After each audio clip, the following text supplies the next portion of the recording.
On a beau être sur le site de Terre de Vin, on va parler d'eau cette semaine. Pas de l'eau qui se boit, non, celle sur laquelle on navigue. En l'occurrence, les eaux de l'Atlantique qui servent tous les ans de décor à la solitaire du Figaro. Et si je vous en parle, c'est pour deux raisons. D'abord parce que le départ aura lieu le 31 mai de Bordeaux, où l'on est plus doué pour faire du vin que des poêles à mazout.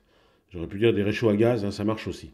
Mais surtout parce que parmi les concurrents se trouve un petit malin qui a trouvé là un excellent moyen de faire un pied de nez à tous les hygiénistes vinophobes de l'Hexagone et de la planète. Il s'appelle Yannick Evenou, il est œnologue et viticulteur, dans l'entre-deux-mers qui plus est, ce qui est un signe du destin quand on veut faire de la voile.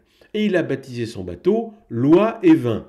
Oui, comme la loi de 91, celle du grand Satan de la viticulture française qui veut absolument faire culpabiliser tous les amateurs. Mais attention, loi et vin en trois mots.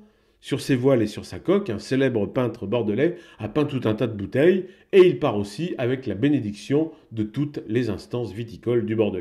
Comme quoi, c'est tout l'art de la dérision qui va donc prendre le large, et ça veut dire aussi qu'avec un tout petit peu de réflexion et une bonne dose d'humour, on arrive quand même à contourner la loi E20 pour parler de notre boisson préférée, et tant pis pour ceux qui préfèrent continuer à boire de l'eau.